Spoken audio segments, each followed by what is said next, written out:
More than 126,000.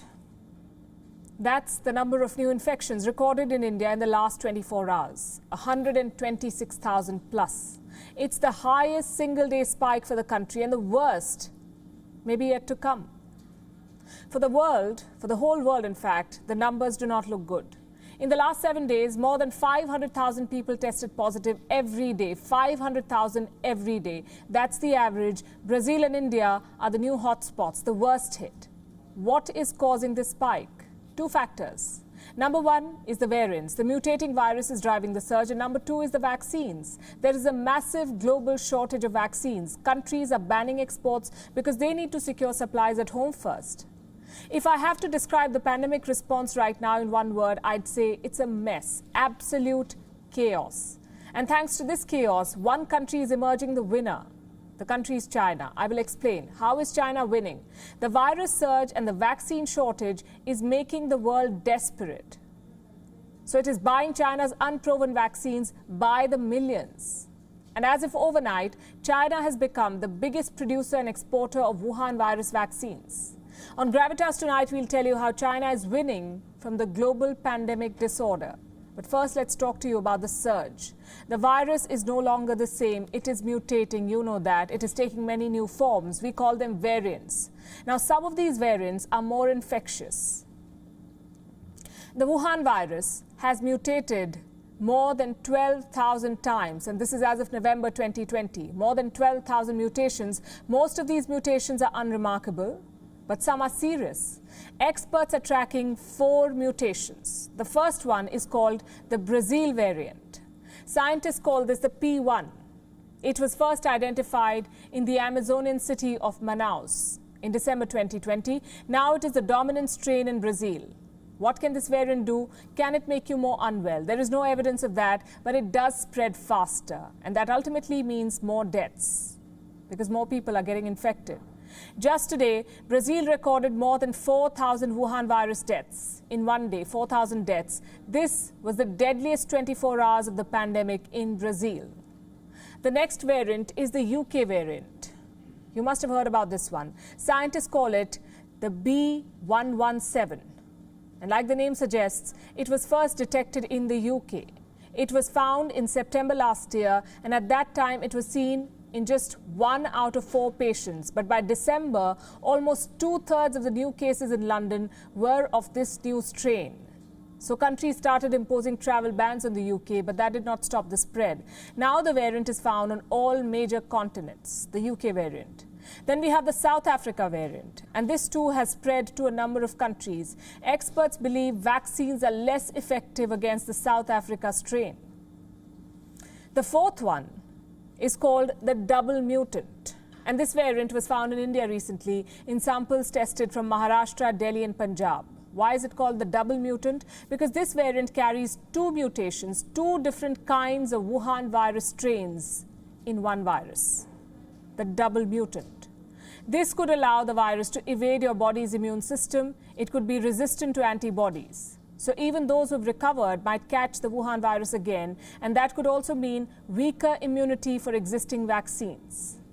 So there are 4 serious mutations of the virus, and all 4 types have been found in India. Is that why the cases are shooting up? Well, we cannot say for sure. That's because Indian authorities are reportedly not testing enough for newer strains. According to a report, India has tested less than 1% of its positive samples for variants.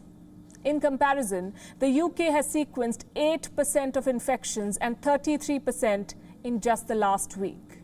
So we simply do not know how the new strains are behaving in India. What about the vaccines? Do vaccines work against these new strains? Well, they do. That's what experts maintain so far, but the world does not have enough of them. Last week, the European Union decided to curb vaccine exports for 6 weeks. Yesterday, Australia's Prime Minister Scott Morrison complained about supply shortages from Europe. That 3.1 million of the contracted vaccines that we had been relying upon in early January, when we'd set out a series of targets, did not turn up in Australia. That is just a simple fact. Now, that fact has been the key reason for the early phases of the supply shortage in the rollout of the vaccine. It's straightforward maths. 3.1 million out of 3.8 million doses did not come to Australia. In the US, there is a shortage of the Johnson & Johnson shot. Several cities are bracing for a supply disruption. Same with the United Kingdom. It has begun using the Moderna vaccine now. That's because the rollout of other shots has dropped to the lowest level this year. There's a supply crunch at AstraZeneca. It has been caused by manufacturing problems in the company, which brings me back to India. AstraZeneca had struck a deal with India's Serum Institute to make the Oxford vaccine here.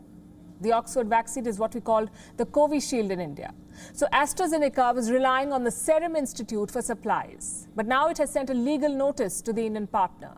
AstraZeneca is blaming the Serum Institute for supply delays. Also complaining of supply delays are some Indian states. They say the AstraZeneca vaccine, or Covishield, is not available in enough quantities for them. It is one of the two vaccines approved for use in India, the Covishield and Covaxin. The Covishield is being used on a much larger scale. The government of India has already placed a temporary hold on all exports of the vaccine. It says complaints of shortages in India are unfounded. The Health Minister of India shared these figures today. He says there are enough vaccines to go around in India. For the rest of the world, though, the shortage is serious. Do you know who benefits from the shortage? China does. It knows that governments are desperate and they will lap up vaccines even if the efficacy is questionable. And that's exactly what is happening. Reports say 70 countries, 70, and territories have either approved Chinese shots or struck deals to secure them. Beijing has even donated shots to 37 countries. China has produced 230 million doses of unproven vaccines. By March, it had exported more than 100 million of these shots. In comparison, India has exported 63 million doses to 84 countries, and the European Union has exported 58 million doses. What about the rest of the developed world? Well, they don't believe in sharing. They're busy inoculating their own citizens first. The result is this: China, with unproven shots, is leading the exports of Wuhan virus vaccines, and the rest of the world is fighting over doses. Well done, we say.